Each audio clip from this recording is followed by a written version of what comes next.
So how do I easily eat 120 grams plus of protein per day on a plant-based diet? That's exactly what I want to walk you through in this one. And I'm also going to cover my favorite plant protein sources here, as well as, very importantly, my rough guidelines for calculating what might be an appropriate protein target for you. Because I think that's the first thing to say on this. Just because I eat 120 grams of plus protein per day doesn't mean you should. In fact, like everything else, protein needs are entirely relative to your stats, your fitness level, your lifestyle, your fitness goals, of course, as well, whether you want to build some muscle or you don't care about that at all.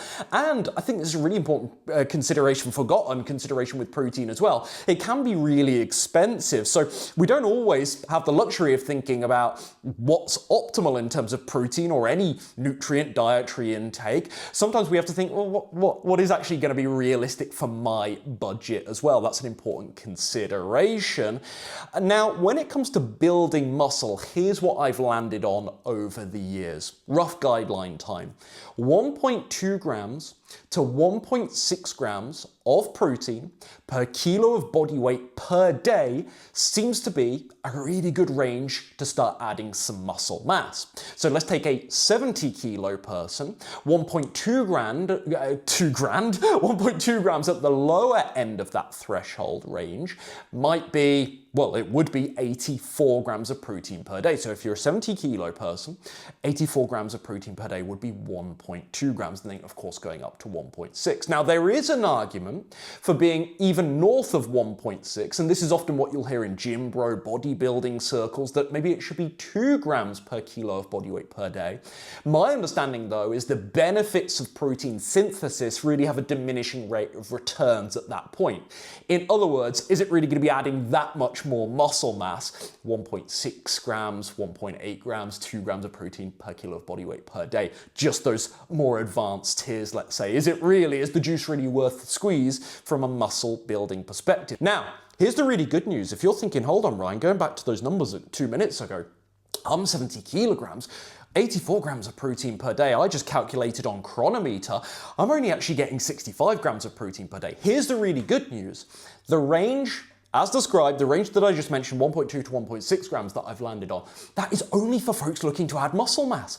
The good news is that's not most of my audience. I know my audience relatively well at this stage, I would like to think. Most of you don't want to build muscle mass. You don't want to be a big jack bodybuilder. Maybe you want to do a little bit of strength training. It'd be nice to put on some muscle mass, but it's not some big primary objective for you. And so the great news for you is you're looking, in my estimation, at a sensible range of 0.8 grams to 1 gram of protein per kilo of body weight per day. That's hardly anything. That's incredibly achievable. So for said 70 kilo person, that would be at the lower end of that spectrum, 56 grams of protein per day, right the way up into 70 grams of protein per day. Just 56 grams of protein per day at the lower end, that is so ridiculously achievable. It's so achievable, lo and behold, I wish I had more props to show you. TVP, or a similar product anyway, 100 grams of this stuff contains 52 grams of protein for only 327 calories. In other words, for a 70 kilo person, just eat one of these every day and you're going to be getting to at least very close to the right ballpark. Now, of course, nobody's going to eat 100 grams of TVP in one meal, for example, so maybe a bad example, but just want to illustrate, like, this is wildly achievable, so achievable that, again, the overemphasis in today's modern day nutrition discourse, well, this is why I think it's so overemphasized, because it's so doable, and lots of the fear-mongering, the scaremongering, lots of the, let's say, understandable, let's be generous, the understandable doubt and apprehension about vegan and plant-based nutrition, like, where am I going to get my protein in terms of that question, I think it's totally overplayed because you can see how doable it is. That's what I'm trying to illustrate with my props here. So this is the great news. 0.8 grams to 1 gram of protein is absolutely adequate for the average person. You really don't need that much, and with the right dietary planning, I'm going to talk about my favorite plant protein sources as well as the TVP in just a second here, so stick with me, but this is very achievable with the right dietary planning, in other words. Now again, again, if you are looking to add muscle mass, you are going north of this. And here's the elephant in the room on the muscle building as well. This presupposes that you're doing the right stimulus, that you're doing the right strength training to warrant, all that emphasis on protein as well. So I see a lot of men especially come to me and they say, Ryan, how am I going to get 120, 150, 160 grams of protein per day? They don't even lift weights. They've just been brainwashed over and over with this protein message. And so it really is this massive sticking point for them. You can even build muscle mass. I've done it on less than 1.2 grams of protein per kilo of body weight per day. If you're hitting the PRs, if you're getting the progressive overload, especially if you're a newbie and beginner and you're going to get those nice newbie gains for a while, that really long period where you're that short period when you start lifting weights where your body is hyper responsive to muscle building, you can build muscle on less than 1.2 grams. It's just not the best guarantee. It's just not the best way to guarantee, that you're adding as much muscle mass as possible. So I wouldn't suggest going south of that, in other words. But all just to illustrate, look, it is possible. And again, don't worry about all this protein stuff if you're trying to build muscle and you're not even in the gym lifting weights. Or if you are in the gym, you just go through the motions. You pick up the same dumbbells you do every darn week and you just do 10 reps, you get no way near failure. And then you put the weights down and you go home. You're literally just moving the weight without the intentionality, without hard work, without progressive overload, without achieving that naughty little pump in the muscles, the baby biceps, every single week on week and making those gains. What do I think about amino acids and bioavailability? Short version, absolute nonsense. More long-winded, diplomatic, fence-sitter version. Some minor considerations, but basically if you have a diverse range of protein sources, not even wildly, because things like tofu have a complete essential amino acid profile, but if you have, relatively speaking, a decent varied mix of plant protein sources in your diet, you're going to pool all those amino acids across the whole day anyway. The amount of time that I've discussed this question many times, but the amount of time I've actually spent in the last 11 years being vegan, the amount of time I've spent, the amount of thought nuggets, thought units, thought energy that I've given to amino acids in my diet. I've got to pair this to get a complete amino acid profile. 0.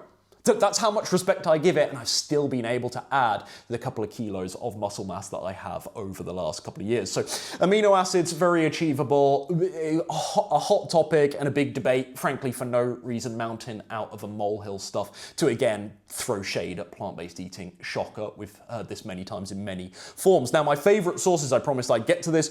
TVP is really fantastic. People don't like it, people don't like the texture, but it's incredibly versatile, and if you use nice sauces and broths, it's a fantastic thing to throw in those because it will just absorb the flavor if you give it long enough cooking time.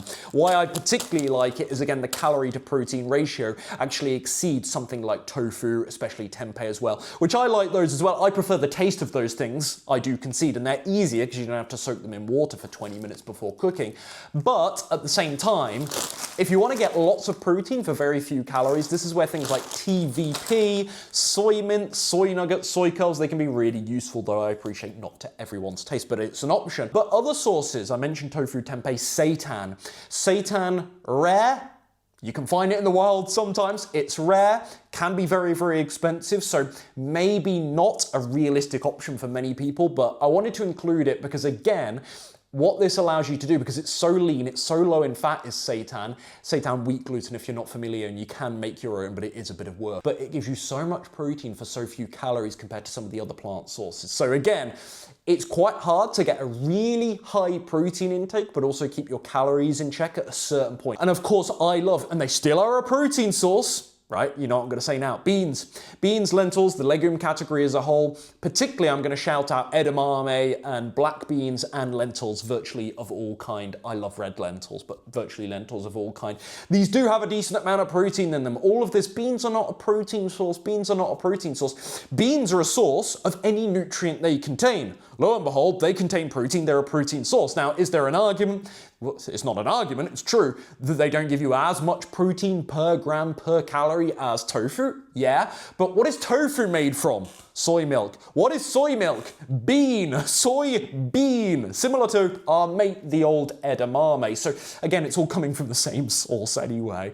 It's just how concentrated amount of protein, targeted amount of protein that you get from that source. So yeah, I like all of these things to add protein to my diet, and that includes beans, of course. Remember though, and this gets lost because people, they've got a protein amount or target in their head. Let's say it's 100 grams to keep things very simple. And they look at their diet and they think, well, you know, the amount of tofu, tempeh, seitan beans that I eat, I think I'm only getting about 80 grams of protein per day, right? I think I'm a bit undershooting it. Remember, everything counts. That's 7 to 8 grams of protein in your cup of rolled oats that you eat in your oatmeal at breakfast. Fantastic. That bit of soy milk that you're using. Vegetables. Okay, it's only 1 or 2 grams here and there. Bit of bread, slice of bread, bit of rice. 4, 5, 6 grams of protein. It's all stacking up. So it isn't just the overt protein sources that contribute to your protein intake. And that's what I want to make clear. So hopefully you've seen here, it really isn't that hard. And this is precisely how I get north of 120 grams of protein per day.